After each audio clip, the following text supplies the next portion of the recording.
Hello friends, welcome to the Pariksha Vatika. परीक्षा वाटिका में आप सभी का स्वागत है। बिहार दरोगा टेस्ट सीरीज का ये दूसरा पार्ट है और आप लोग को बता दें कि बीपीएसएससी द्वारा 1806 से अधिक पोस्ट के लिए वैकेंसी आने वाली है। लगभग अप्रैल के अंत या मई के प्रथम सप्ताह में ये फिल होना शुरू होगा और 2025 के बाद दरोगा का वैकेंसी बहुत कम ही उम्मीद है कि आएगा, और आएगा भी तो कम पोस्ट के लिए आएगा। तो आप लोग अपनी तैयारी को जारी रखें और जोर शोर से अपनी तैयारी को करते रहें। तो आइए शुरू करते हैं बिना देर किए हुए दूसरा टेस्ट। हमारा पहला प्रश्न है राष्ट्रीय शिक्षा नीति 2020 का प्रारूप निम्न में से किसकी अध्यक्षता में गठित समिति द्वारा तैयार किया गया है? विकल्प है जे.एस. कोठारी, दूसरा विकल्प है के. कस्तूरी रंगन, तीसरा विकल्प है ए एवं बी दोनों, चौथा विकल्प है के. सिवान। इस प्रश्न का सही जवाब हो जाएगा विकल्प बी, के. कस्तूरी रंगन। इनकी अध्यक्षता में 29 जुलाई 2020 को जो है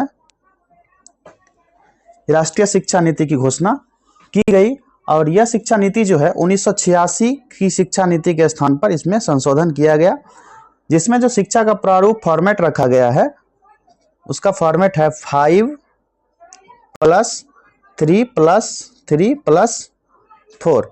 और पहले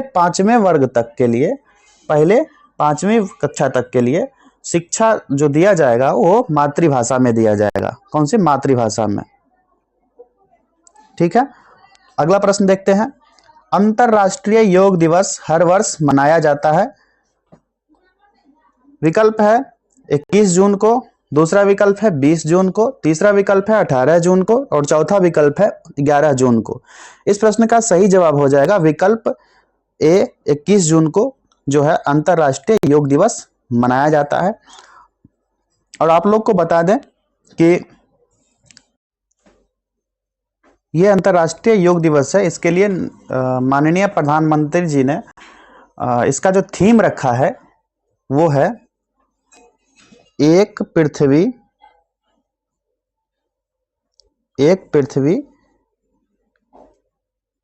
एवं स्वास्थ्य के लिए योग।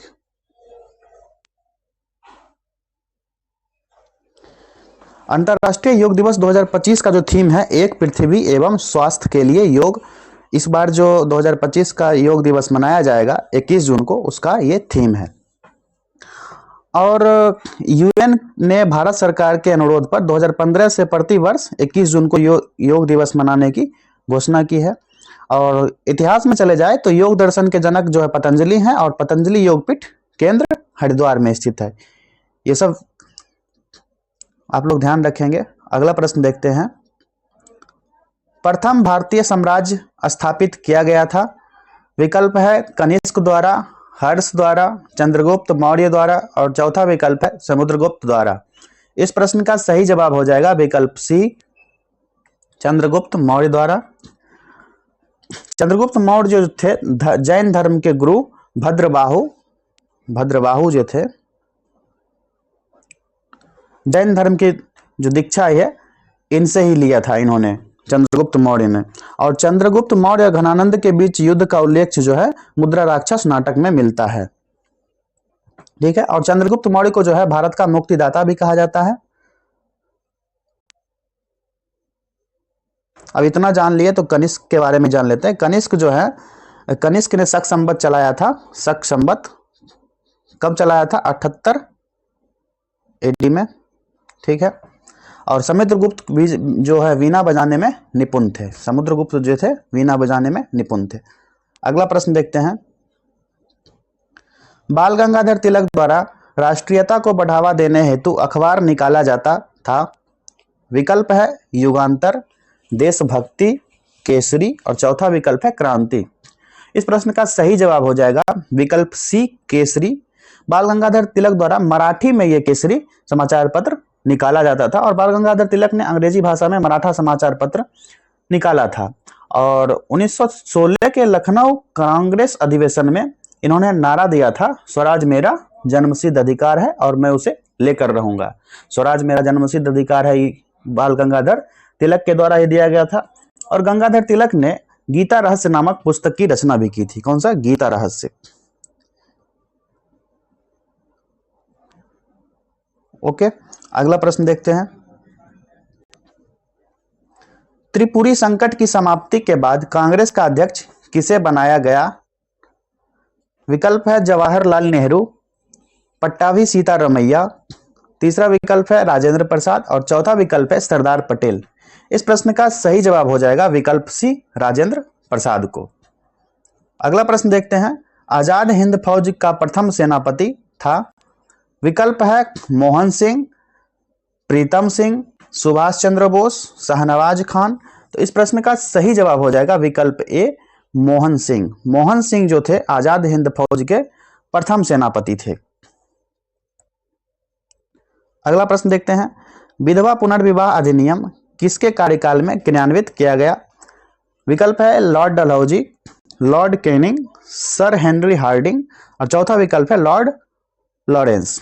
इस प्रश्न का सही जवाब हो जाएगा विकल्प बी, लॉर्ड कैनिंग।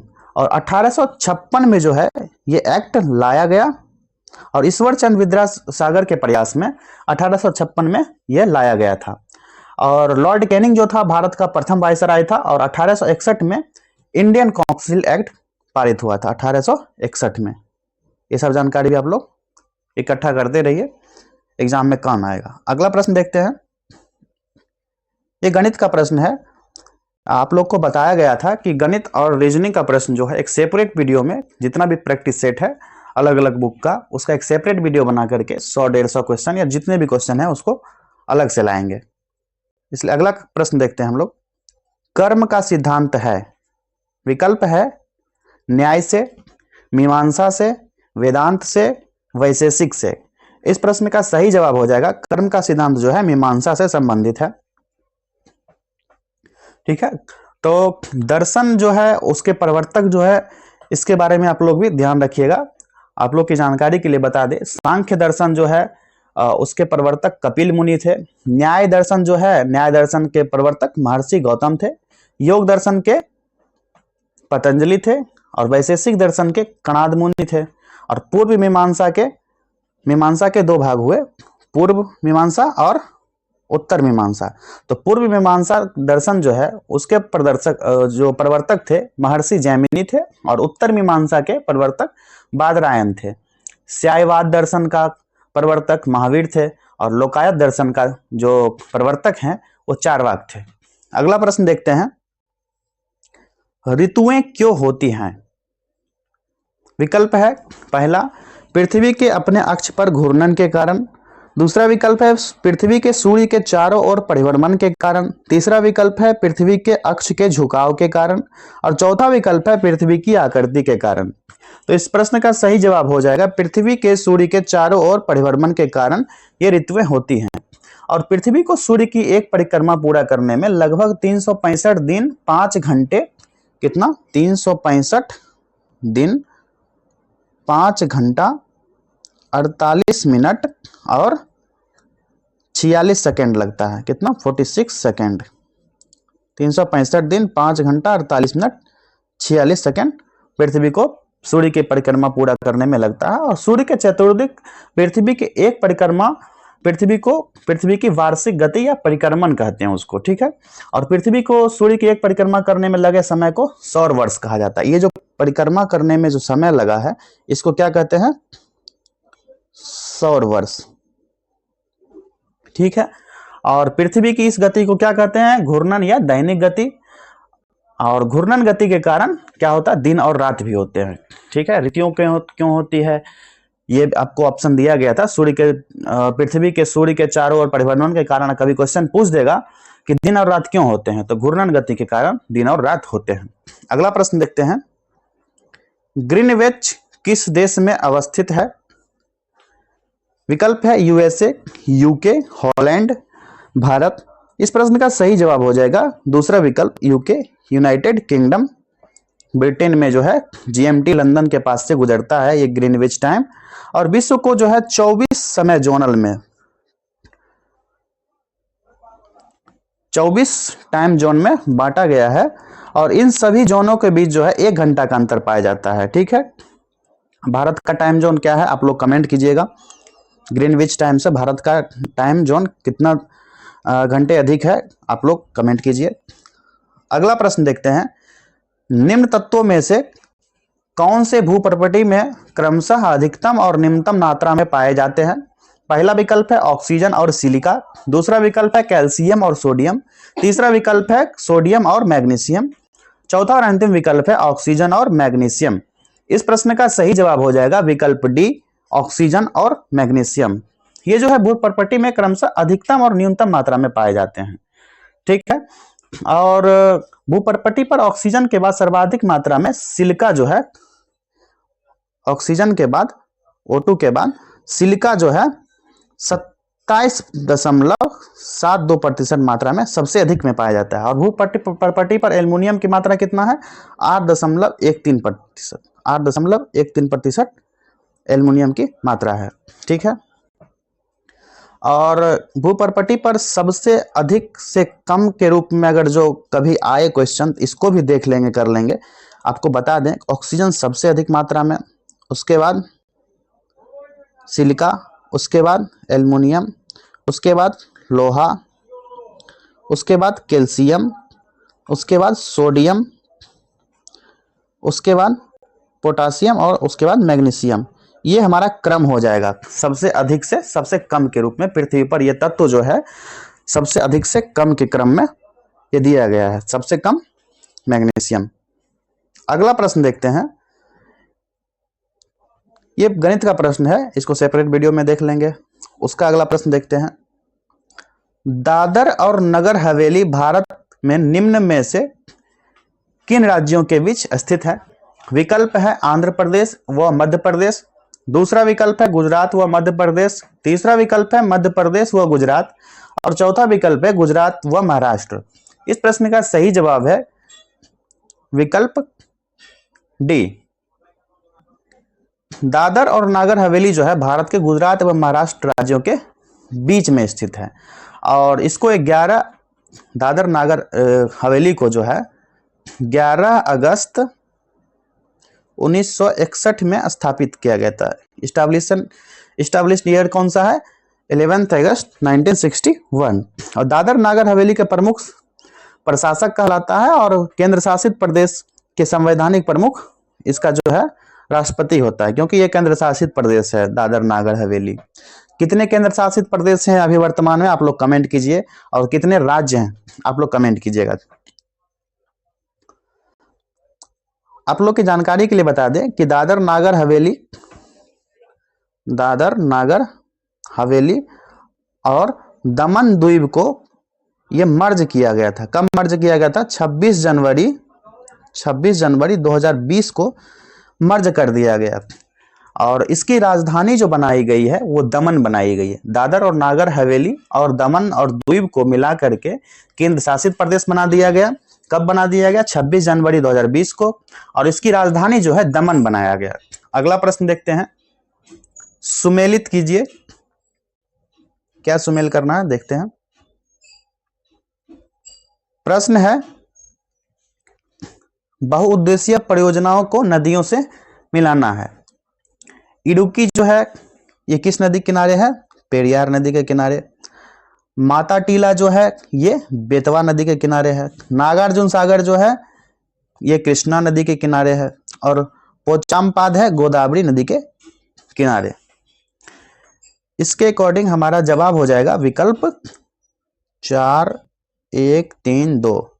विकल्प सी जो है हमारा सही जवाब हो जाएगा इस प्रश्न का। अगला प्रश्न देखते हैं,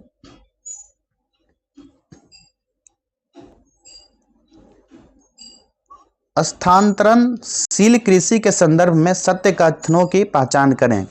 ठीक है, कथन देख लेते हैं। इसमें भूमि की जुताई नहीं की जाती है। ठीक है, इसमें वनों को साफ कर या जलाकर कृषि की जाती है। इसमें फसल चक्र विधि अपनाई जाती है और इसका संबंध चारे व कृषि के लिए मौसमी प्रवास से है। तो पहला कथन सही है, दूसरा कथन भी सही है, तीसरा कथन गलत है। इसमें जो है अगला कथन ये भी गलत है, ये भी गलत है, ये सही, ये सही, ये गलत और ये गलत। इस प्रकार इस प्रश्न का सही जवाब हो जाएगा ऑप्शन डी 1 और 2, ये दोनों कथन सत्य हैं। अगला प्रश्न देखते हैं, प्रथम तेल परिसंस्करण संयंत्र कहाँ स्थापित किया गया? विकल्प है बरौनी में, डिगबोई में, विशाखापत्तनम में, मुंबई में। इस प्रश्न का सही जवाब हो जाएगा विकल्प बी डिगबोई। यहाँ पर जो है डिगबोई रिफाइनरी की स्थापना जो है 1901 ईस्वी में किया गया था और डिगबोई परिसंस्करण केंद्र आईओसी के अधीन है, इंडियन ऑयल कॉरपोरेशन के अधीन है। और आपको बता दें कि जामनगर रिफाइनरी भारत की सबसे बड़ी रिफाइनरी है जो आरपीएल के नियंत्रण में है। और प्रथम तेल कुआं जो है 1859 में यूएसए में खोदा गया था, यूनाइटेड स्टेट अमेरिका में खोदा गया था। और डिगबोई तेल रिफाइनरी जो है एशिया का प्रथम रिफाइनरी है और सबसे लंबी अवधि से प्रचालित तेल रिफाइनरी है ये, ठीक है। और दिसंबर 2022 में जो है रूस भारत का सबसे बड़ा खनिज तेल आपूर्तिकर्ता देश बना। किसको? पहले इराक था, पहले इराक था, उसको पीछे करके रूस सबसे ज्यादा आपूर्तिकर्ता देश बन गया, भारत को सबसे ज्यादा तेल देने लगा, खनिज तेल, दिसंबर 2022 से। अगला प्रश्न देखते हैं, निम्नलिखित में से कौन सा एक राष्ट्रीय पार्क भारत में सर्वप्रथम स्थापित किया गया? विकल्प है बांदीपुर, कार्बेट, वेलवादर, पेरियार। इस प्रश्न का सही जवाब हो जाएगा विकल्प बी कार्बेट, ठीक है। अगला प्रश्न है, अम्लीय वर्षा पर्यावरण में निम्न प्रदूषण से होती है। विकल्प देखते हैं, कार्बन मोनोऑक्साइड एवं कार्बन डाइऑक्साइड, ये रीजन दिया गया है इसके कारण, कार्बन डाइऑक्साइड और नाइट्रोजन के कारण, ओजोन एवं कार्बन डाइऑक्साइड के कारण, नाइट्रोजन के ऑक्साइड एवं सल्फर डाइऑक्साइड के कारण। इस प्रश्न का सही जवाब हो जाएगा विकल्प डी नाइट्रोजन के ऑक्साइड और सल्फर डाइऑक्साइड के कारण। अम्लीय वर्षा जो होता है पर्यावरण में नाइट्रोजन के ऑक्साइड और सल्फर डाइऑक्साइड के प्रदूषण से मिलकर होता है, ठीक है। और अम्लीय वर्षा का पीएच मान कितना होता है? 5.6 होता है, जो कि 7 से कम होता है। अगला प्रश्न देखते हैं, राष्ट्रीय प्रतीक में सिंहों की संख्या कितनी है? ठीक है, विकल्प है 3, 4, 2, 1। भारत का जो राष्ट्रीय प्रतीक है उसमें सिंह की संख्या जो है वो 4 है, ठीक है। और भारत का राष्ट्रीय चिन्ह जो है अशोक चक्र है और अशोक के सारनाथ स्तंभ से अशोक चक्र लिया गया था जिसमें 24 लकीर है, 24 लकीर है, जिसको आड़ी भी कहा जाता है। क्या? आड़ी, ठीक है। और मुंडक उपनिषद में राष्ट्रीय वाक्य सत्यमेव जयते लिया गया है, सत्यमेव जयते जो है मुंडक उपनिषद से लिया गया है। और राष्ट्रीय गीत और राष्ट्रीय गान जो है 24 जनवरी 1950 को संविधान सभा द्वारा स्वीकार किया गया था, इससे रिलेटेड है। अगला प्रश्न देखते हैं, किस तिथि से संविधान सभा का अंतरिम संसद के रूप में आविर्भाव हुआ? ठीक है, इस प्रश्न का विकल्प देखते हैं, 26 नवंबर 1949, 26 जनवरी 1950, 1 जनवरी 1950 और 24 जनवरी 1950। इस प्रश्न का सही जवाब हो जाएगा ऑप्शन बी 26 जनवरी 1950 को जो है संविधान सभा की रचना जो है कैबिनेट मिशन के प्रस्ताव पर पारित हुआ था, वहीं पर अंतरिम रूप से संसद में जो है इसका आविर्भाव हुआ था। कब? 26 जनवरी 1950 को, जिसमें 284 लोगों सदस्यों ने दस्तखत किया था। कब किया था? 24 जनवरी को, 24 जनवरी 1950 को 284 सदस्य ने हस्ताक्षर किया था। संविधान सभा का अंतरिम संसद के रूप में 26 जनवरी 1950 से 12 मई 1952 तक रहा था। अक्सर 5 साल का होता है, लेकिन पहला संसद का कार्यकाल जो था कब से कब तक था? 26 जनवरी 1950 से 12 मई 1952 तक, लगभग 2 साल का कार्यकाल रहा। अगला प्रश्न देखते हैं, निम्न में से कौन वित्त आयोग द्वारा की गई प्रत्येक सिफारिश को संसद के प्रत्येक सदन के समक्ष रखवाता है? विकल्प है भारत का राष्ट्रपति, लोकसभा का अध्यक्ष, भारत का प्रधानमंत्री और संघीय वित्त मंत्री।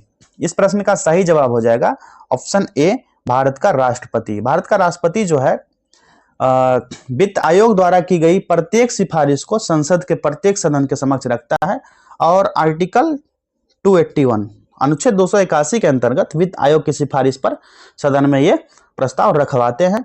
और वित्त आयोग का गठन जो है 280 के अनुच्छेद 280 के अंतर्गत किया गया और 5 वर्षों पर वित्त आयोग का गठन राष्ट्रपति द्वारा किया जाता है। वित्त आयोग अपनी सिफारिश राष्ट्रपति को सौंपता है और राष्ट्रपति के नाम से संघीय वित्त मंत्री जो है संसद में वित्त आयोग के रिपोर्ट रखते हैं। अगला प्रश्न देखते हैं। संविधान की प्रस्तावना सभी भारतीय नागरिकों को निम्न में से कौन सा एक उपलब्ध कराने का वादा नहीं करती है? यहां पर नहीं कह रही है क्वेश्चन। विकल्प है सामाजिक न्याय, राजनीतिक न्याय, विचार की स्वतंत्रता और चौथा विकल्प है पूजा की समानता। इस प्रश्न का सही जवाब हो जाएगा विकल्प डी। संविधान की प्रस्तावना सभी भारतीय नागरिकों को पूजा की समानता का वादा नहीं करती है। प्रस्तावना जो है संविधान सभा में जवाहरलाल नेहरू द्वारा 13 दिसंबर 1946 को संविधान सभा में पेश किया गया था और कैबिनेट मिशन के सदस्य जो थे स्टेफर्ड क्रिप्स, लॉर्ड पेंथिंग लॉरेंस और एवी अलेक्जेंडर थे। और सब प्रस्तावना को संविधान सभा में 22 जनवरी 1947 को कब 22 जनवरी 1947 को स्वीकार कर लिया गया। और भारतीय प्रस्तावना जो है भारतीय संविधान का उसमें है दर्शन, आत्मा, हृदय, निचोड़ और सार। जब उच्च न्यायालय को किसी विषय पर स्पष्टता नहीं हो पाती है तो प्रस्तावना के आधार पर निर्णय किया जा सकता है और प्रस्तावना में प्रत्येक धर्म को उपासना की स्वतंत्रता दिया गया है, ना कि समानता को। आप लोग को एक क्वेश्चन देते हैं कि भारतीय प्रस्तावना में कितने प्रकार के न्याय हैं, कमेंट कीजिएगा। तब तक अगला प्रश्न देखते हैं। निम्नलिखित कथनों का परीक्षण कीजिए और नीचे दिए गए कूट से सही उत्तर चुनिए। कथन है हमारा, संपत्ति का अधिकार अब मूलभूत अधिकार नहीं है। दूसरा कथन है, राज्यसभा एक धन बिल को रोक सकती है।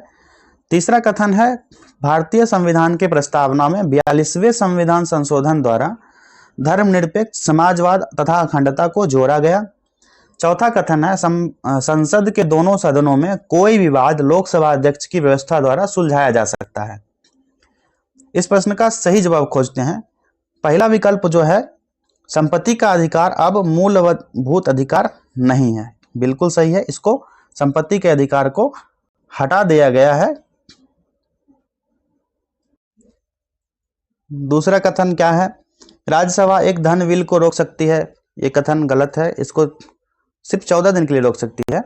और तीसरा कथन है, भारतीय संविधान के प्रस्तावना में 42वें संविधान संशोधन द्वारा धर्मनिरपेक्ष, समाजवाद तथा अखंडता को जोड़ा गया।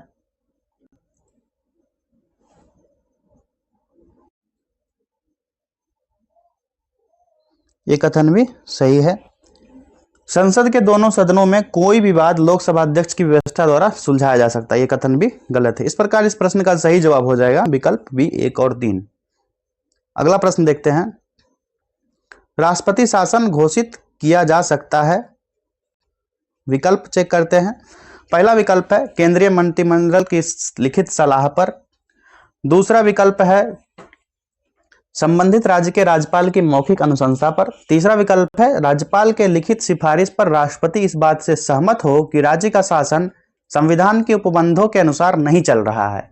चौथा विकल्प है यदि राज्य विधानमंडल में राज्य मंत्रिमंडल के विरुद्ध निम्न सदन में अविश्वास मत पारित किया हो। इस प्रश्न का सही जवाब हो जाएगा विकल्प सी, राज्यपाल के लिखित सिफारिश पर राष्ट्रपति इस बात से सहमत हो कि राज्य का शासन जो है संविधान के उपबंधों के अनुसार नहीं चल रहा है, तभी राष्ट्रपति शासन घोषित किया जा सकता है। अगला प्रश्न देखते हैं। निम्न में कौन से विषय जिन पर कम से कम आधे राज्यों के विधानमंडलों के अनुसमर्थन से ही संवैधानिक संशोधन संभव है? पहला कथन है राष्ट्रपति का निर्वाचन, सही है। संसद के राज्यों का प्रतिनिधित्व, ये भी सही है। तीसरा है कथन 7वीं अनुसूची में कोई भी सूची, ये भी सही है। किसी भी राज्य की विधान परिषद की समाप्ति, ये कथन गलत है। इस प्रकार इस प्रश्न का सही जवाब हो गया विकल्प ए 1, 2 और 3। और भारतीय संविधान के भाग 20 में अनुच्छेद 368 में संविधान संशोधन का उल्लेख किया गया था। किसमें? 368 में संविधान संशोधन, कॉन्स्टिट्यूशन अमेंडमेंट का उल्लेख किया गया है। अगला प्रश्न देखते हैं।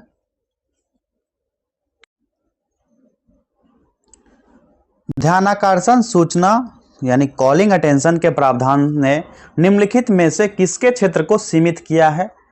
विकल्प है अल्पावधि चर्चा, दूसरा विकल्प है प्रश्नकाल, तीसरा विकल्प है स्थगन प्रस्ताव, चौथा विकल्प है शून्यकाल। इस प्रश्न का सही जवाब हो जाएगा विकल्प ए ध्यानाकर्षण। इसका जो सही जवाब हो जाएगा विकल्प ए जो है अल्पावधि चर्चा को प्रभावित किया है। और ध्यानाकर्षण सूचना जो है अत्यंत ज्वलंत विषय पर सदन में ध्यान में आकृष्ट करने के लिए लाया जाता है। और प्रश्नकाल के 1 घंटा बाद का काल जो है वो शून्यकाल कहलाता है। प्रश्नकाल के 1 घंटा बाद के काल को शून्यकाल कहा जाता है। और शून्यकाल जो लोकसभा में 12 बजे से 1 बजे तक और राज्यसभा में जो है 11 बजे से 12 बजे तक चलता है। लोकसभा में कब से कब तक चलता है? 12 से 1 और राज्यसभा में 11 से 12 बजे तक। अगला प्रश्न देखते हैं। भारतीय अर्थव्यवस्था के उदारीकरण का अग्रदूत किसको कहा जाता है? पहला विकल्प है डॉक्टर विमल जालान, दूसरा विकल्प है डॉक्टर मनमोहन सिंह, तीसरा विकल्प है पीवी नरसिम्हा राव और चौथा विकल्प है पी चिदम्बरम। इस प्रश्न का सही जवाब हो जाएगा option B doctor Manmohan Singh.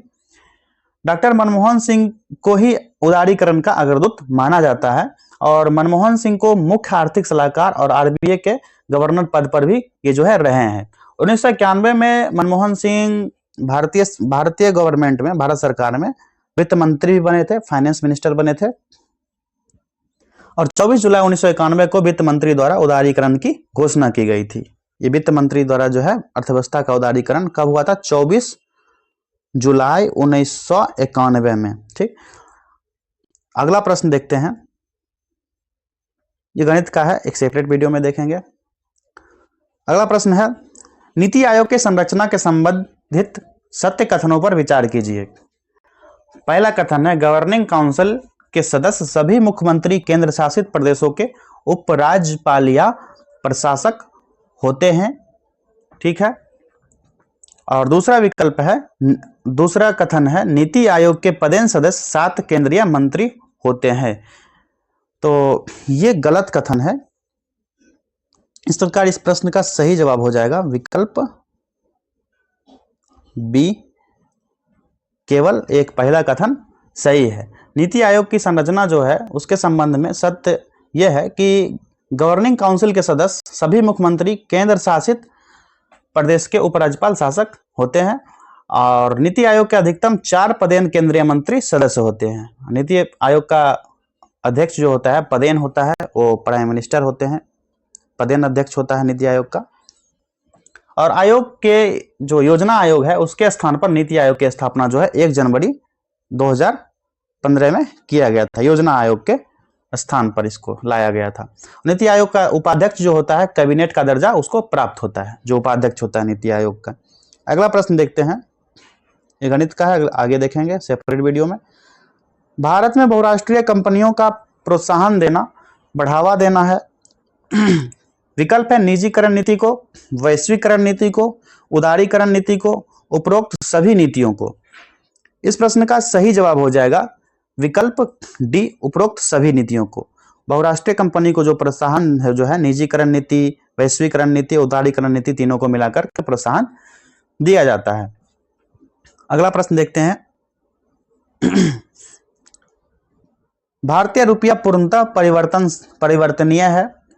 कथन है भुगतान शेष के पूंजी लेखा के संबंध में, दूसरा कथन है स्वर्ण संबंध में, तीसरा कथन है भुगतान शेष के चालू लेखा के संबंध में। उपरोक्त में कौन सा ऐसे कथन सही है या है? इस प्रश्न का सही जवाब हो जाएगा विकल्प सी, केवल 3। केवल तीसरा कथन जो है रुपया के संबंध में परिवर्तनीय है पूर्णतः रूप से। अगला प्रश्न देखते हैं। सुमेलित करने कहा जा रहा है वाद, नियम या सिद्धांत को वैज्ञानिक से। विद्युत चुंबकत्व का जो नियम है, इसके जो वैज्ञानिक है वो कौन है? फैराडे है। आनुवांशिकता के सिद्धांत का जो वैज्ञानिक है वो कौन है? मेंडल है। जड़त्व का नियम जो है ये आप सभी को पता है, ये ना होते तो फिजिक्स ना होता। प्राकृतिक वर्णवाद का जो वैज्ञानिक है वो डार्विन हो। इस प्रकार इस प्रश्न का सही जवाब हो जाएगा ऑप्शन बी। 2, 3, 4 और 1। अगला प्रश्न देखते हैं। जब कठोर जल पूर्णतः वाष्पीकृत हो जाता है तो पात्र में सफेद ठोस बचा रह जाता है। यह निम्नलिखित में से किनकी उपस्थिति के कारण होता है?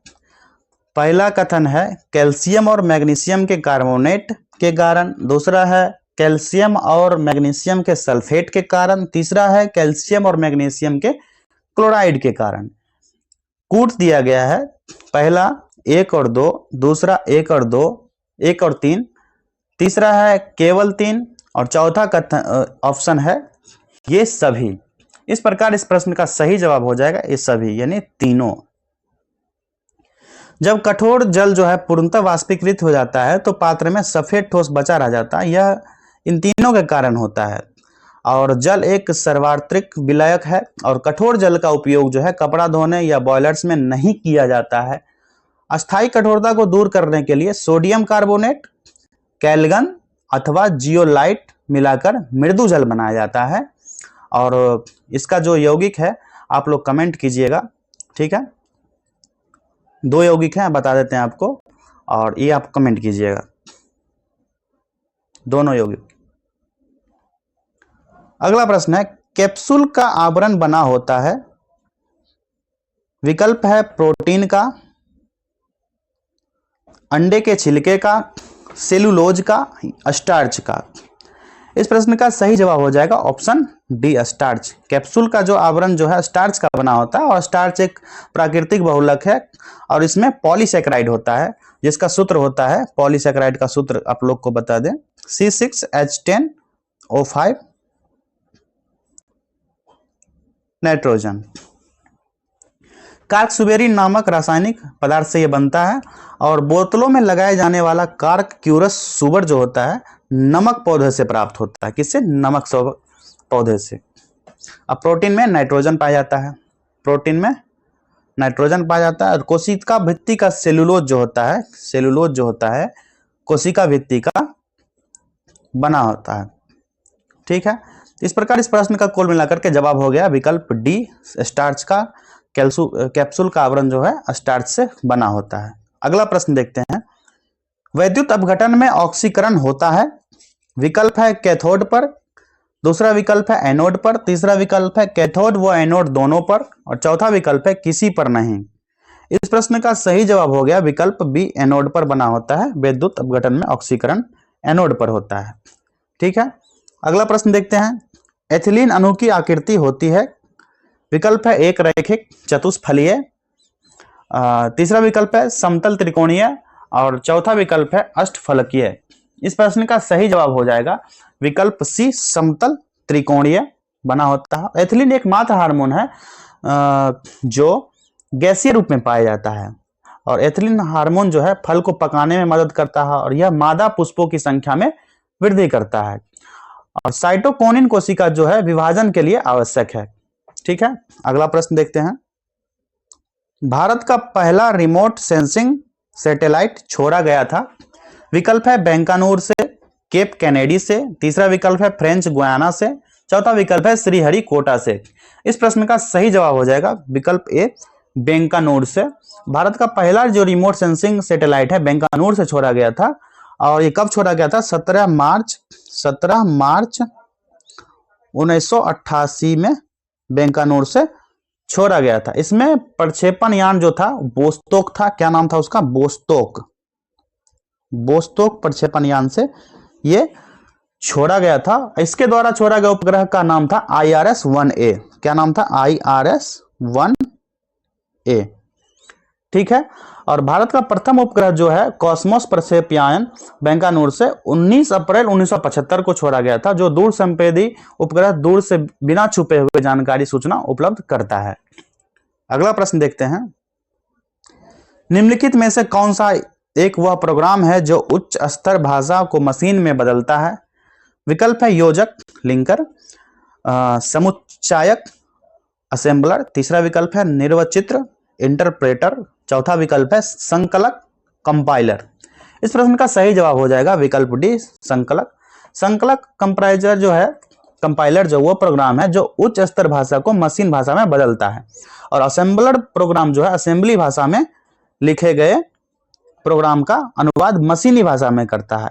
इंटरप्रेटर जो है उच्च स्तरीय भाषा में लिखे गए सोर्स प्रोग्राम का अनुवाद मशीनी भाषा से में करता है, परंतु यह एक बार में केवल एक लाइन का अनुवाद करता है। अब फोर्ट्रॉन, पास्कल आदि जो है उच्च स्तरीय भाषा है। ठीक है। अगला प्रश्न देखते हैं। CH3 CH2 CH2 CH2 CH is equal to CH3 यह अनुसूत्र जो है इस यौगिक का प्राथमिक अनुलग्न है। पहला विकल्प है ऑन, दूसरा विकल्प है आइन, तीसरा विकल्प है 2 इन, चौथा विकल्प है 1 इन। इस प्रश्न का सही जवाब हो जाएगा विकल्प सी 2 इन। इसका जो IUPAC नाम है ये हो गया 2 इन हो गया। और आपकी जानकारी के लिए बता दें कि आप लोग बताइए एल्केन का सामान्य सूत्र क्या होता है? CnH2n+2।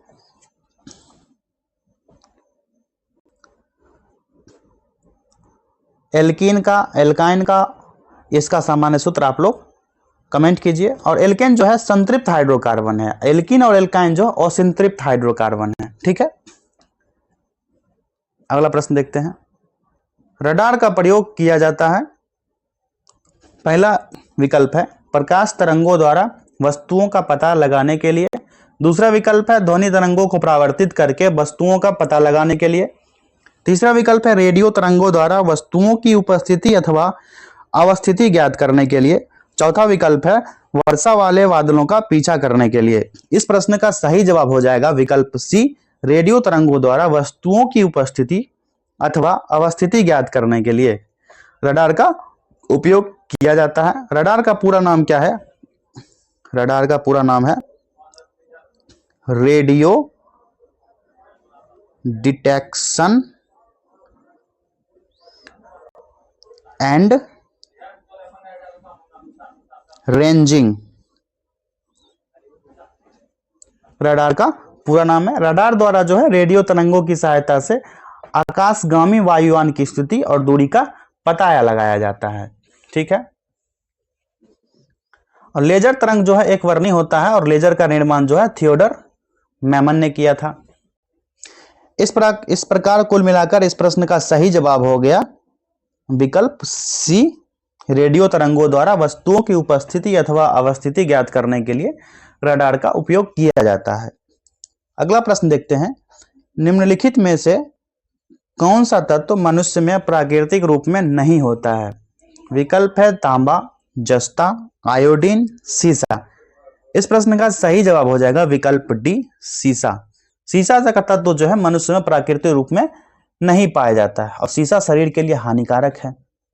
ठीक है। अगला प्रश्न देखते हैं। वह रेडियो समस्थानिक जिसे परिवहन तंत्र में खून के थक्के का पता लगाने हेतु प्रयोग में लाया जाता है। विकल्प है आर्सेनिक 74, कोबाल्ट 60, तीसरा विकल्प है I131, चौथा विकल्प है सोडियम 24। इस प्रश्न का सही जवाब हो जाएगा विकल्प डी सोडियम 24। एक ऐसा रेडियो समस्थानिक है जिसे परिवहन तंत्र में खून के थक्के का पता लगाने के लिए प्रयोग में लाया जाता है। कुछ समस्थानिक जो है कृत्रिम विधि से बनाए जाते हैं, इन्हें रेडियो समस्थानिक कहते हैं। और कृत्रिम रूप से निर्मित समस्थानिक जो है रेडियो सक्रिय होते हैं, और विभिन्न प्रकार के रेडियो सक्रियता किरणें उत्सर्जित करते हैं। रेडॉन जो है एक रेडियो सक्रिय तत्व है। कौन सा? रेडॉन एक रेडियो सक्रिय तत्व है। और रेडॉन का उपयोग जो है रेडियोथेरेपी के रूप में कैंसर रोगों के इलाज में किया जाता है। ठीक है, अगला क्वेश्चन देखते हैं। एक प्रोटॉन तथा एक इलेक्ट्रॉन को जिनका संवेग एक समान है, एक समान चुंबकीय क्षेत्र से होकर ले जाया जाता है। इस संदर्भ में निम्नलिखित कथनों में से कौन सा सही है? विकल्प है पहला, प्रोटॉन तथा इलेक्ट्रॉन पर समान और विपरीत बल होते हैं। दूसरा विकल्प है इलेक्ट्रॉन की अपेक्षा प्रोटॉन पर अधिक बल होता है। तीसरा विकल्प है प्रोटॉन की अपेक्षा इलेक्ट्रॉन पर अधिक बल होता है। और चौथा ऑप्शन है एक चुंबकीय क्षेत्र में किसी भी गतिमान आवेशित कण पर कोई बल नहीं होता है। इस प्रश्न का सही जवाब हो जाएगा ऑप्शन ए, प्रोटॉन तथा इलेक्ट्रॉन पर समान और विपरीत बल होते हैं। अगला प्रश्न देखते हैं। नवजात शिशु को ट्रिपल एंटीजन वैक्सीन निम्नलिखित में से किन रोगों के प्रतिरक्षित करने के लिए लगाई जाती है? पहला विकल्प है कुकुर खांसी, टिटनेस और खसरा। दूसरा विकल्प है कुकुर खांसी, टिटनेस और डिप्थीरिया। तीसरा विकल्प है टिटनेस, डिप्थीरिया और खसरा। चौथा विकल्प है टिटनेस, डिप्थीरिया और चेचक। इस प्रश्न का सही जवाब हो जाएगा ऑप्शन बी, कुकुर खांसी, टिटनेस और डिप्थीरिया जो है नवजात शिशु को ट्रिपल एंटीजन वैक्सीन जो है इसके लिए लगाया जाता है, इसकी प्रतिरक्षा करने के लिए। काली खांसी रोग जो होता है हीमोफिलस पर्टुसिस नामक जीवाणु से होता है। और डिप्थीरिया रोग का कारण जो होता है कोरोनी बैक्टीरियम डिप्थीरिया जो है कोरोनी डिप्थीरियम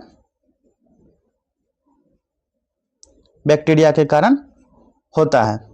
अगला प्रश्न देखते हैं। गहरे समुद्र में गोताखोर निम्नलिखित में से किस एक गैस मिश्रण का उपयोग करते हैं? कहां पे? गहरे समुद्र में। विकल्प है हीलियम ऑक्सीजन का मिश्रण। दूसरा विकल्प है हीलियम नाइट्रोजन का मिक्सर। और तीसरा विकल्प है ऑक्सीजन एसिटिलीन का मिश्रण। और चौथा विकल्प है ऑक्सीजन हाइड्रोजन का मिश्रण। इस प्रकार इस प्रश्न का सही जवाब होगा विकल्प ए, ऑक्सीजन और हीलियम का मिश्रण जो है गहरे समुद्र में गोताखोर इसका उपयोग करते हैं। ऑक्सीजन सिलेंडर में हीलियम और ऑक्सीजन का मिश्रण गैस का प्रयोग किया जाता है क्योंकि ऑक्सीजन जो है कृत्रिम ऑक्सीजन देने में उपयोग करता है। और सोनार का प्रयोग जो है सोनार जो है इसका उपयोग जो है समुद्र के अंदर उपस्थित वस्तु के संकेत के लिए करते हैं। किसके? संकेत के लिए सोनार का उपयोग किया जाता है। और हाइड्रोजन और ऑक्सीजन के तरल अवस्थाओं में रॉकेट में प्रयोग किया जाता है। ठीक है, अगला प्रश्न देखते हैं। खानों में विस्फोटों का सबसे महत्वपूर्ण कारण क्या है? विकल्प है हाइड्रोजन और ऑक्सीजन का मिलना। दूसरा विकल्प है ऑक्सीजन और एसिटिलीन का मिलना। तीसरा विकल्प है मीथेन का हवा से मिलना। चौथा विकल्प है कार्बन डाइऑक्साइड का एथिलीन में मिलना।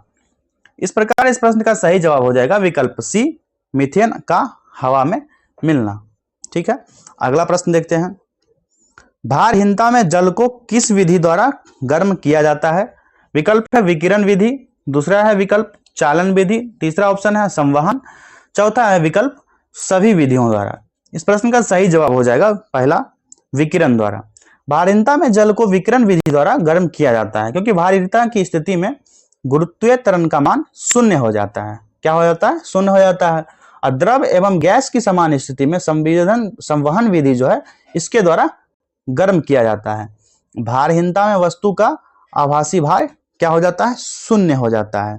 ठीक है, और वस्तु का भार वह बल है जिसमें किसी वस्तु को पृथ्वी अपने केंद्र की ओर क्या करती है? खींचती है। ठीक है, अगला प्रश्न है। जब आंखों में धूल जाती है तो उसका कौन सा अंग सूज जाता है और गुलाबी हो जाता है? पहला विकल्प है कॉर्निया। दूसरा विकल्प है रक्त पटक कोराइड। तीसरा विकल्प है नेत्र श्लेष्मा कंजक्टाइवा। चौथा विकल्प है दृढ़ पटल स्क्लेरोटिक। ठीक है, इस प्रश्न का सही जवाब हो जाएगा ऑप्शन सी, नेत्र श्लेष्मा। ये जो है आंख में धूल जाने के कारण गुलाबी हो जाता है। आंख शरीर का एक महत्वपूर्ण अंग है जो कैमरे की भांति कार्य करता है और आंख के से बाहर एक कठोर अपारदर्शी श्वेत झिल्ली से ढका रहता है जिसे दृढ़ पटल कहते हैं। क्या कहते हैं? दृढ़ पटल कहते हैं। श्वेत भाग जो रहता है उसको दृढ़ पटल कहा जाता है। और नेत्रदान में जो है उसका किसका उपयोग किया जाता है? कॉर्निया का। और कॉर्निया के पीछे रंगीन और पारदर्शी झिल्ली का पर्दा होता है जिसे आइरिस कहा जाता है। क्या कहा जाता है? आइरिस। ठीक है, आंख से संबंधित अक्सर इससे भी डेप्थ में क्वेश्चन पूछा जा सकता है। आप लोग गूगल से किसी बुक से आप लोग इसके बारे में अधिक से अधिक जानकारी ले लेंगे तो आपको एग्जाम में बहुत हेल्प मिलेगा। अगला प्रश्न है, निम्नलिखित में से कौन मानव शरीर को संक्रमण के विरुद्ध संघर्ष करने में सहायता करते हैं? पहला विकल्प है हार्मोन्स, दूसरा विकल्प है किण्वक, तीसरा विकल्प है श्वेत रुधिर कोशिका, चौथा विकल्प है लाल रुधिर कोशिका। इस प्रश्न का सही जवाब है ऑप्शन सी, श्वेत रुधिर कोशिका। ठीक है, और ये जो है WBC जो है इसका आकार जो है, आकार और संरचना अमीबा के समान होता है। किसके समान होता है इसका आकार? अमीबा। अमीबा के समान इसकी संरचना होती है। और WBC का निर्माण जो है अस्थि मज्जा, लिम्फोनाइड और कभी कभी यकृत एवं पलिवाह में भी होता है। और RBC का मुख्य जो है कार्य होता है ऑक्सीजन का आपूर्ति शरीर में करना और CO2 को वापस लाना। ऑक्सीजन को इन करना और CO2 को आउट करना।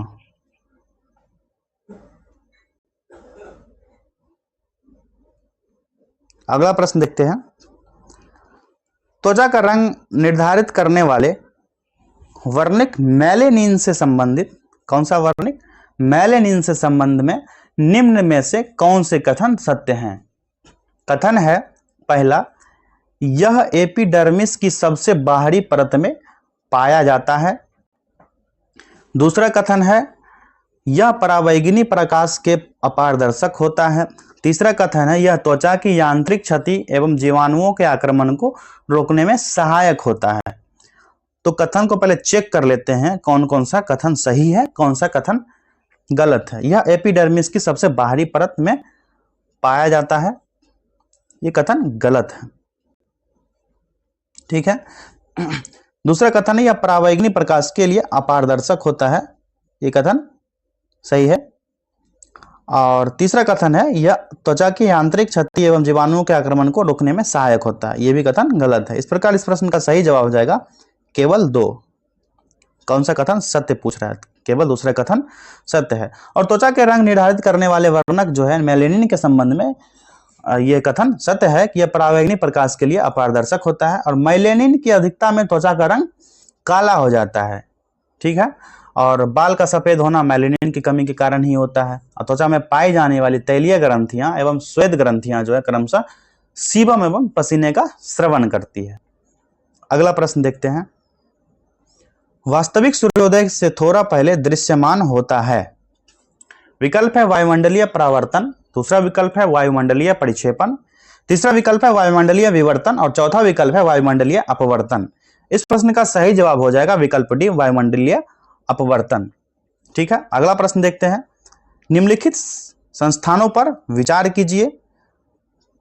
पहला संस्थान है भौतिक अनुसंधान प्रयोगशाला, अंतरिक्ष अनुप्रयोग केंद्र, तीसरा है विक्रम साराभाई अंतरिक्ष केंद्र। उपरोक्त संस्थानों में से कौन सा से अहमदाबाद में स्थित है? ये आप लोग को तीसरे सेट में हमने बताया था। और वैसे अभी आंसर बता देते हैं लेकिन आप लोग रिवाइज करते रहिएगा, सेट जितना अधिक से अधिक हो सके। इस प्रश्न का सही जवाब हो जाएगा ऑप्शन बी, 1 और 2। ठीक है, अब यहाँ पर कौन कौन सा केंद्र स्थित है? भौतिक अनुसंधान प्रयोगशाला और अंतरिक्ष अनुप्रयोग केंद्र। विक्रम साराभाई अंतरिक्ष केंद्र जो है ये कहाँ पर है? तिरुवनंतपुरम में है। और इसरो का मुख्यालय जो है बेंगलुरु में है और मुख्य नियंत्रण सुविधा हासन में स्थित है। और राष्ट्रीय दूरी संवेदी एजेंसी जो है हैदराबाद में स्थित है, आपको बताया गया था। अगला प्रश्न देखते हैं, निम्नलिखित में से कौन सा एक संयुक्त राष्ट्र संघ का प्रमुख अंग नहीं है? क्या पूछ रहा है? संयुक्त राष्ट्र संघ का प्रमुख अंग नहीं है। पहला विकल्प है अंतर्राष्ट्रीय न्यायालय, दूसरा विकल्प है आर्थिक एवं सामाजिक परिषद, तीसरा विकल्प है न्यास परिषद, चौथा विकल्प है खाद्य एवं कृषि संगठन। इस प्रश्न का सही जवाब हो जाएगा विकल्प डी, खाद्य एवं कृषि संगठन जो है यूएनओ का एक प्रमुख अंग नहीं है। यूएनओ का 6 प्रमुख अंग कौन कौन सा है, आप लोग सुनते जाइएगा। पहला महासभा, दूसरा सुरक्षा परिषद, तीसरा आर्थिक एवं सामाजिक परिषद, चौथा न्याय परिषद, पांचवा अंतरराष्ट्रीय न्यायालय और छठवां जो है सचिवालय। ये 6 यूएनओ का प्रमुख अंग है। महासभा को जो है विश्व की लघु संसद भी कहा जाता है। इसको महासभा को विश्व की लघु संसद। और सुरक्षा परिषद में 15 सदस्य होते हैं। सुरक्षा परिषद में 15 सदस्य होते हैं। अगला प्रश्न देखते हैं। भारत सदस्य नहीं है। विकल्प है देशों के राष्ट्रकुल, दूसरा विकल्प है सार्क का, तीसरा विकल्प है नाम संगठन NAM, चौथा विकल्प है एशिया प्रशांत आर्थिक सहयोग संगठन का। तो भारत जो है एशिया प्रशांत आर्थिक सहयोग संगठन का सदस्य नहीं है। एशिया प्रशांत आर्थिक सहयोग का मुख्यालय जो है कहां पर है, सिंगापुर में है। कहां पर, सिंगापुर में है। और एशिया प्रशांत क्षेत्रों का आर्थिक और सामाजिक आयोग का मुख्यालय जो है बैंकॉक में है। कहां पर है, बैंकॉक में है। अगला प्रश्न देखते हैं। ग्लिम्पसेज ऑफ वर्ल्ड हिस्ट्री पुस्तक के रचयिता कौन है। पहला विकल्प है अबुल कलाम आजाद, दूसरा विकल्प है जवाहरलाल नेहरू, तीसरा विकल्प है एल गोपालन और चौथा विकल्प है एस राधा कृष्णन। इस प्रश्न का सही जवाब हो जाएगा विकल्प बी। कौन सा विकल्प, बी। इसके रचयिता जो है जवाहरलाल नेहरू है। और डिस्कवरी ऑफ इंडिया पुस्तक जो है यह भी जवाहरलाल नेहरू के द्वारा ही लिखा गया था। अगला प्रश्न है। इसरो का पूर्ण रूप है इंडियन सैटेलाइट रिसर्च ऑर्गेनाइजेशन, दूसरा विकल्प है इंडियन स्पेस रिसर्च ऑर्गेनाइजेशन, तीसरा विकल्प है इंडियन शिप रिसर्च ऑर्गेनाइजेशन, चौथा विकल्प है इंडियन स्टैंडर्ड रिसर्च ऑर्गेनाइजेशन। इस प्रश्न का सही जवाब हो जाएगा option B, Indian space research organisation. जानकारी के लिए बता दें आपको, इसरो की स्थापना जो है कब हुआ था, 15 अगस्त 1969 को। और अंतरिक्ष विभाग की स्थापना जो है 1972 को हुआ था। और अंतरिक्ष आयोग की स्थापना भी 1972 को ही हुआ था। अंतरिक्ष विभाग अलग है, अंतरिक्ष आयोग अलग है, लेकिन स्थापना है दोनों का वर्ष 1972 में हुआ था। और इसरो की स्थापना जो है 15 अगस्त 1969 को हुआ था। अगला प्रश्न देखते हैं। विश्व खाद्य दिवस वर्ल्ड फूड डे प्रतिवर्ष किस तारीख को मनाया जाता है। विकल्प है 16 अक्टूबर, दूसरा विकल्प है 16 नवंबर, तीसरा विकल्प है 16 दिसंबर और चौथा विकल्प है इनमें से कोई नहीं। इस प्रश्न का सही जवाब हो जाएगा विकल्प ए, 16 अक्टूबर को विश्व खाद्य दिवस मनाया जाता है। और विश्व एलर्जी दिवस जो है कब मनाया जाता है, 16 अक्टूबर को ही मनाया जाता है। और विश्व एलर्जी दिवस 8 जुलाई को मनाया जाता है। विश्व एलर्जी जागरूकता दिवस जो है 16 अक्टूबर को, विश्व एलर्जी दिवस 8 जुलाई को। ठीक है। और 16 नवंबर को सहनशीलता के लिए अंतर्राष्ट्रीय दिवस मनाया जाता है। राष्ट्रीय ऊर्जा संरक्षण दिवस का है 14 दिसंबर को मनाया जाता है। एक सेपरेट वीडियो लाएंगे जिसमें वर्ष भर के जो डेज हैं, कब कौन सा दिन मनाया जाता है, इसको विस्तार में जानेंगे। अगला प्रश्न देखते हैं। भारत ने सर्वप्रथम ओलंपिक का हॉकी खेलों में भाग किस वर्ष लिया।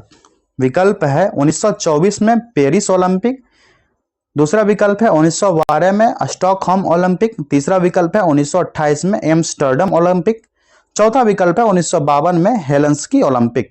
इस प्रश्न का सही जवाब हो जाएगा विकल्प सी, 1928 में एम्स्टर्डम ओलंपिक। ठीक है। और 1928 से 1956 तक हॉकी में ओलंपिक खेल में स्वर्ण पदक लगातार जो है भारत ने प्राप्त किया था। भारत ने अंतिम बार ओलंपिक में स्वर्ण पदक 1980 में जो है मॉस्को ओलंपिक में जीता था। कहां जीता था, मॉस्को ओलंपिक में। और भारत का राष्ट्रीय खेल हॉकी है। और अगला प्रश्न देखते हैं।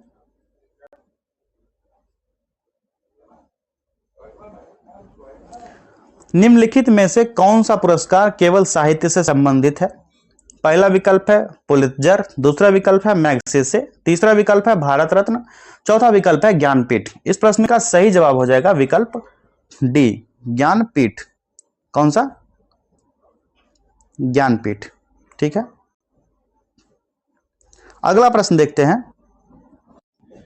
दोस्तों अगला प्रश्न देखने से पहले आपको एक पीछे के प्रश्न में जो आपको बताए थे, ये 61वां प्रश्न जो था, इसमें सर्वप्रथम हॉकी का जो ओलंपिक खेल हुआ था, इसमें बताए थे गोल्ड जो है 1980 में आखिरी बार जीता गया था, लेकिन करंट अपडेट्स के अकॉर्डिंग 1980 नहीं होगा।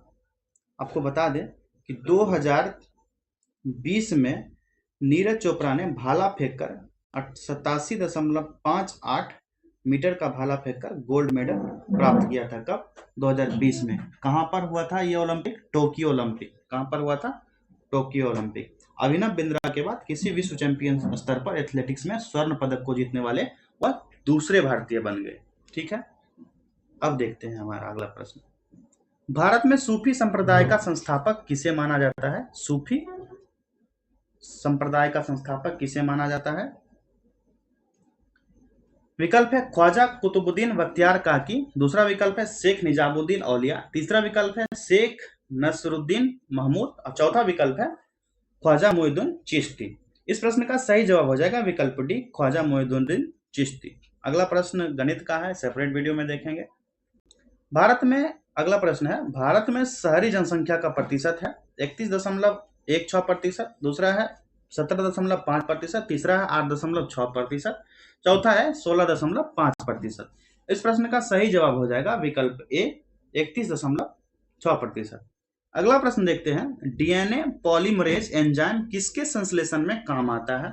विकल्प है आरएनए से डीएनए, डीएनए से आरएनए, न्यूक्लियोसाइड्स और चौथा विकल्प है प्रोटीन से कार्बोहाइड्रेट। इस प्रश्न का सही जवाब हो जाएगा विकल्प सी, न्यूक्लियोटाइड्स। ठीक है, अगला प्रश्न देखते हैं, कर को प्रतिगामी तब तक कहा जाता है जब उसका भार, विकल्प है गरीबों एवं अमीरों पर समान रूप से पड़े, दूसरा विकल्प है अमीरों की तुलना में गरीबों पर बहुत कम पड़े, तीसरा विकल्प है अमीरों की तुलना में गरीब पर बहुत अधिक पड़े और चौथा विकल्प है सरकार कर बोझ पड़ना है।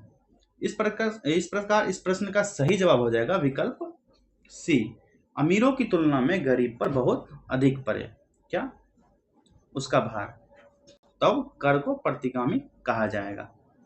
अगला प्रश्न है, निम्नलिखित में से ग्रीन हाउस प्रभाव में योगदान नहीं करता है? विकल्प है ओजोन, दूसरा विकल्प है मीथेन, तीसरा विकल्प है सल्फर डाइऑक्साइड, चौथा विकल्प है कार्बन डाइऑक्साइड। इस प्रश्न का सही जवाब हो जाएगा विकल्प सी, सल्फर डाइऑक्साइड। अगला प्रश्न देखते हैं, ग्लोबल 500 पुरस्कार दिए जाते हैं। विकल्प है पर्यावरण प्रतिरक्षा के लिए, दूसरा विकल्प है मादक पदार्थों के विरुद्ध अभियान के लिए, तीसरा विकल्प है जनसंख्या नियंत्रण के लिए, चौथा विकल्प है आतंकवाद के विरुद्ध अभियान के लिए। इस प्रश्न का सही जवाब हो जाएगा विकल्प ए, पर्यावरण प्रतिरक्षा के लिए यह पुरस्कार दिया जाता है। इको मार्क का संबंध जो है पर्यावरण से है और हॉल मार्क का संबंध आभूषण की गुणवत्ता से है। इससे संबंधित जो जानकारी है वो आपको बता रहे हैं। और भारतीय मानक संस्थान की स्थापना जो है 1947 में की गई थी। ठीक है, अगला प्रश्न देखते हैं, निम्न में से किस स्तंभ अभिलेख में वासुदेव श्री कृष्ण का प्रारंभिक उल्लेख पाया जाता है? विकल्प है गरुड़ स्तंभ लेख, दूसरा है प्रयाग स्तंभ अभिलेख, तीसरा ऑप्शन है मंदसौर अभिलेख और चौथा ऑप्शन है भीतरी स्तंभ अभिलेख। इस प्रश्न का सही जवाब हो जाएगा विकल्प एक, गरुड़ स्तंभ अभिलेख में जो है वासुदेव श्री कृष्ण का उल्लेख किया गया है। और यह स्तंभ कहाँ है? मध्य प्रदेश के विदिशा जिला में। कौन सा जिला? विदिशा जिला में यह स्तंभ लेख, गरुड़ स्तंभ लेख है। अगला प्रश्न देखते हैं, रेखा गणित संबंधी सिद्धांतों के प्रतिपादन तथा विकास का प्रधान श्रेय निम्न में से किसे दिया जाता है? पहला विकल्प है आर्यभट्ट, दूसरा विकल्प है नागार्जुन, तीसरा विकल्प है वराहमिहिर, चौथा विकल्प है बौधायन। इस प्रश्न का सही जवाब हो जाएगा विकल्प डी, बौधायन। ठीक है, अगला प्रश्न देखते हैं, महमूद गजनवी के आक्रमण के समय कौन प्रसिद्ध लेखक उसके समय भारत आया था, उसके साथ में आया था? विकल्प है फिरदौसी, दूसरा विकल्प है फारूकी, तीसरा विकल्प है अलबरूनी और चौथा विकल्प है उत्तबी। इस प्रश्न का सही जवाब हो जाएगा ऑप्शन सी, अलबरूनी जो है महमूद गजनवी के आक्रमण के समय भारत आया था और अल-बरूनी जो है ख्वारिज्म के महमूद गजनवी के साथ लगभग 1017 ईस्वी में भारत आया था। वह जो है फारसी, अरबी आदि भाषाओं का अच्छा ज्ञाता था और उन्होंने संस्कृत, हिंदू धर्म तथा भारतीय दर्शन का अध्ययन किया। ठीक है। उसके द्वारा अनेक पुस्तकें लिखी गई जिसमें तारीख उल हिंद जो है, जिसको किताब उल हिंद सर्वाधिक प्रसिद्ध पुस्तक है। इसमें कितना अध्याय है किताब उल हिंद में? 80 चैप्टर्स हैं। कितना? 80 चैप्टर्स। अगला प्रश्न देखते हैं। शेरशाह के समय तांबे में दाम और चांदी के रुपया के विनिमय दर क्या था?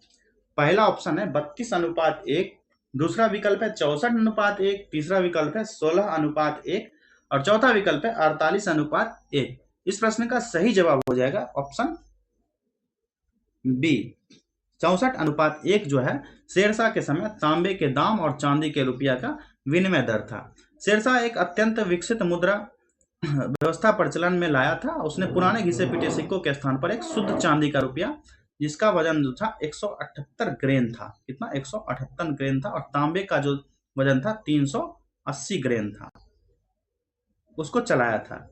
और इसके अतिरिक्त उसने दाम को आधा और चौथाई और 16वें भाग के अनेक सिक्के चलाए। ठीक है। अगला प्रश्न है, मार्च 1946 में फ्रांस एवं वियतनाम के बीच होने वाला समझौता किस नाम से जाना जाता है? ऑप्शन है पेरिस समझौता, दूसरा ऑप्शन है जेनेवा समझौता, तीसरा ऑप्शन है हनोई समझौता और चौथा ऑप्शन है धर्मनिरपेक्ष समझौता। इस प्रश्न का जो सही जवाब हो जाएगा विकल्प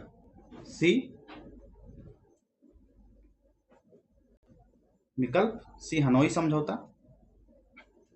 ये जो है 6 मार्च 1946 को हुआ था। 6 मार्च 1946 को हुआ था। एक क्वेश्चन छूट गया था, क्वेश्चन नंबर 74, इसको देख लेते हैं। होआ होआ आंदोलन किस प्रकृति का था? विकल्प है क्रांतिकारी, दूसरा विकल्प है क्रांतिकारी धार्मिक, तीसरा विकल्प है धार्मिक और चौथा विकल्प है साम्राज्यवादी समर्थक। इस प्रश्न का सही जवाब हो जाएगा विकल्प बी, क्रांतिकारी। और होआ जो था यह आंदोलन वियतनाम में हुआ था, 1939 में हुआ था। कब हुआ था?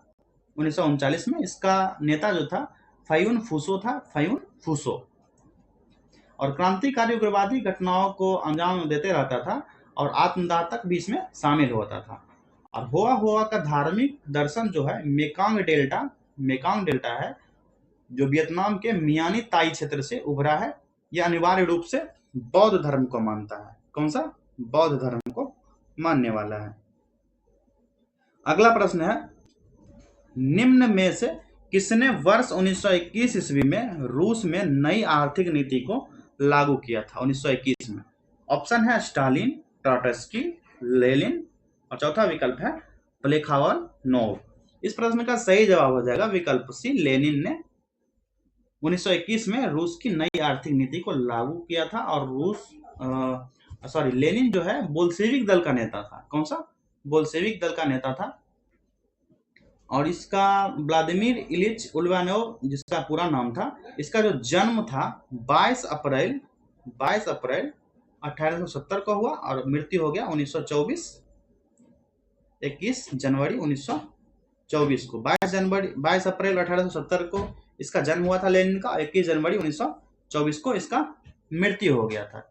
और लेनिन ने 16 अप्रैल 1917 को जो है रूस में क्रांतिकारी योजना प्रकाशित की, जो अप्रैल थीसिस के नाम से जाना जाता है। कौन सा? अप्रैल थीसिस के नाम से।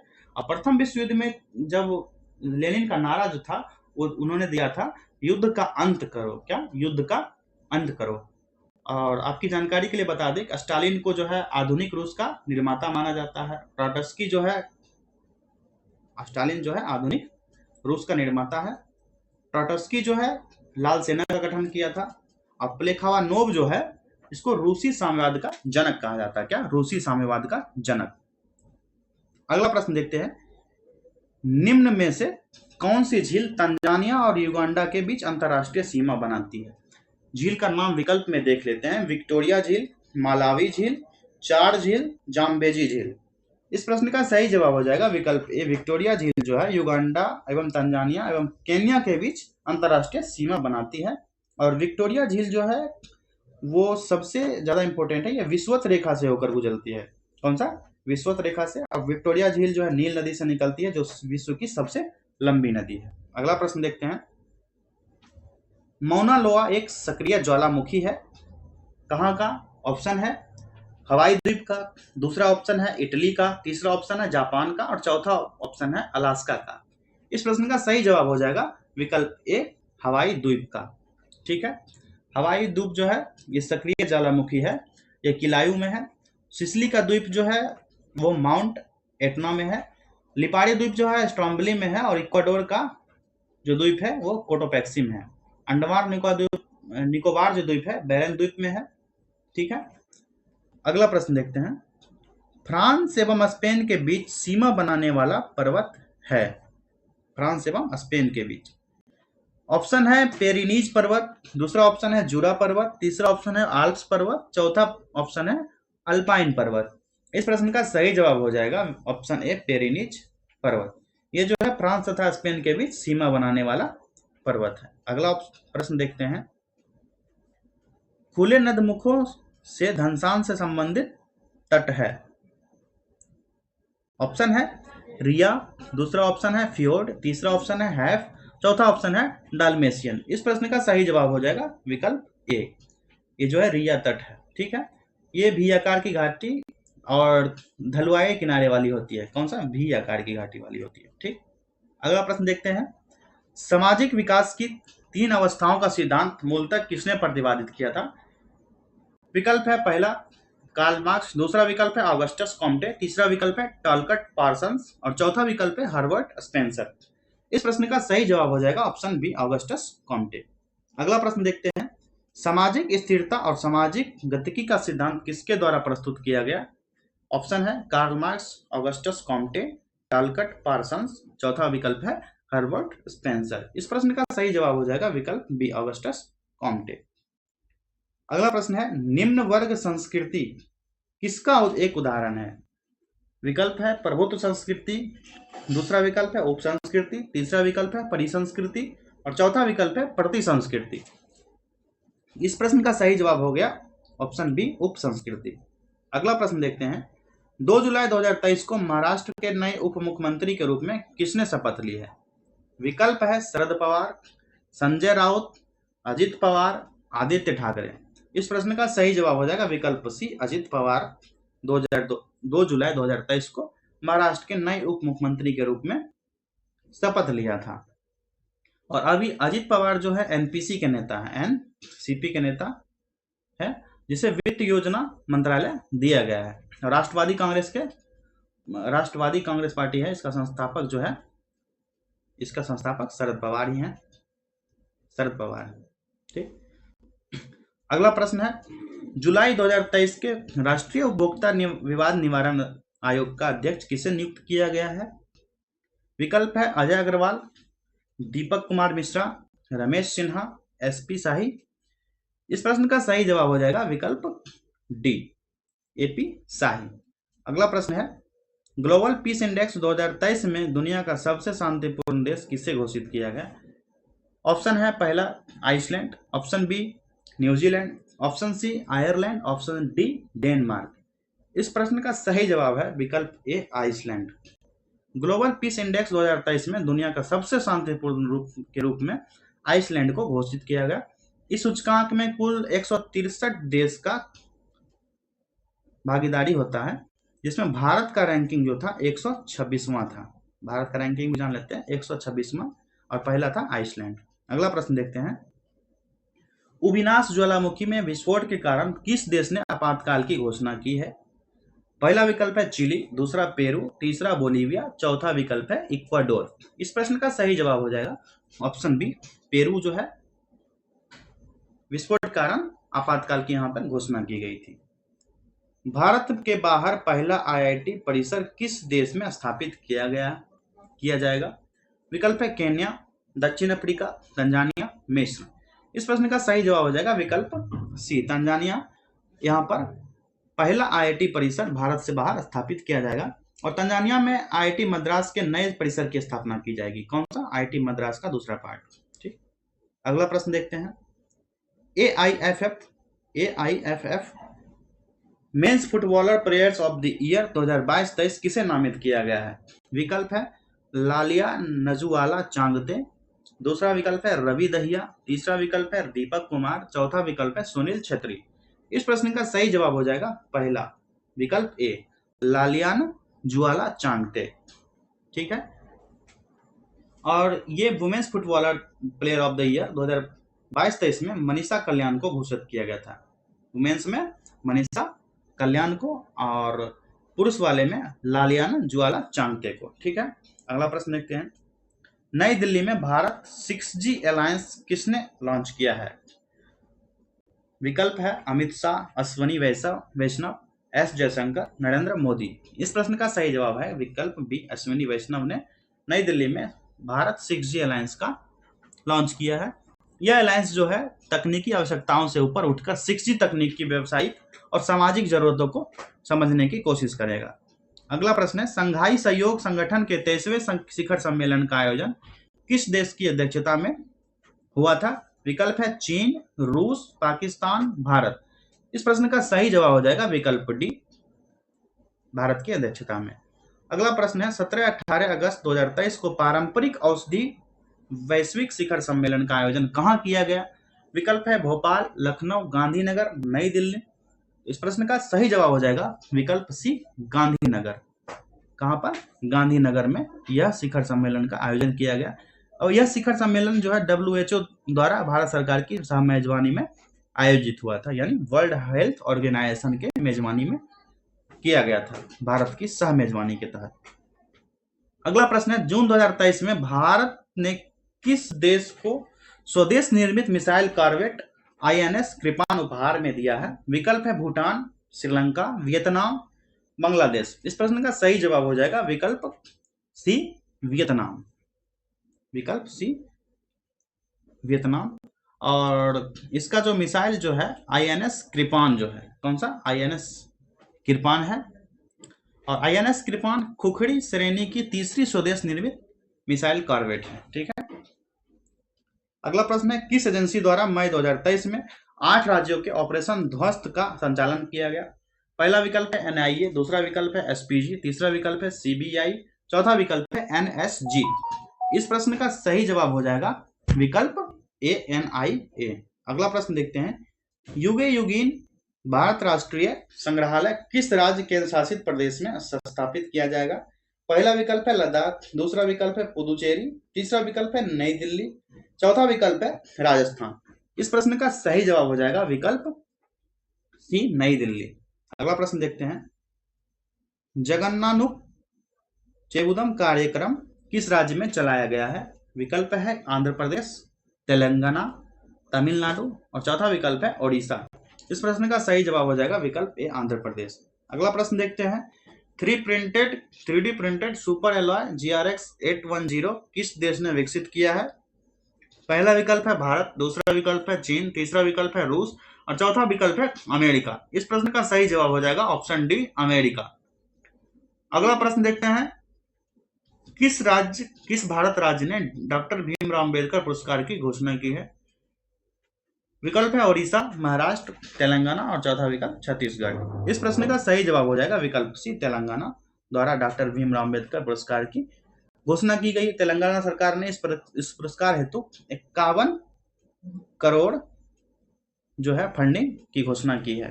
ठीक है, अगला प्रश्न देखते हैं, मार्च 2023 में किस देश ने 30 वर्षों में पहली बार पोलियो के मामले दर्ज किए गए हैं? पहला विकल्प है अफगानिस्तान, दूसरा विकल्प है बुरुंडी, तीसरा विकल्प है नाइजीरिया, और चौथा विकल्प है पराग्वे। इस प्रश्न का सही जवाब हो जाएगा विकल्प बी, बुरुंडी देश में 30 वर्षों के बाद पहली बार पोलियो के मामले दर्ज किए गए हैं। यहाँ जो अपशिष्ट जल की पर्यावरण निगरानी में पोलियो वायरस टाइप 2 पुष्टि की गई। कौन सा? टाइप 2 की पुष्टि की गई। अब देखते हैं आज का आखिरी प्रश्न, MD-15 बसों का प्रायोगिक परीक्षण और M100 जो 100% मेथनॉल पर बना है, उसका प्रोटोटाइप किस शहर में लॉन्च किया गया? विकल्प है बेंगलुरु, अहमदाबाद, तिरुवनंतपुरम, पणजी। इस प्रश्न का सही जवाब हो जाएगा ऑप्शन ए, बेंगलुरु में जो है इसका परीक्षण नितिन गडकरी द्वारा किया गया। MD-15 का जो अर्थ है बस में डीजल के साथ 15% मेथनॉल का इस्तेमाल, कितना 15% डीजल के साथ मेथनॉल का इस्तेमाल करना है। और इस बस को तैयार करने में बीएमटीसी, नीति आयोग और आईओसी और अशोक लीलैंड जो कंपनी है उसका महत्वपूर्ण योगदान है। तो दोस्तों आज का सेशन समाप्त करते हैं। चूंकि विस्तार में बताने के क्रम में वीडियो लंबा हो गया है, कोशिश करेंगे वीडियो को शॉर्ट रखा जाए। और आप लोग टेस्ट जब देने आएंगे तो कुछ अपना भी कमेंट जरूर कीजिएगा, जिससे कि अगले स्टूडेंट को भी सहायता मिलेगा। बहुत बहुत धन्यवाद, मिलते हैं अगले सीरीज में।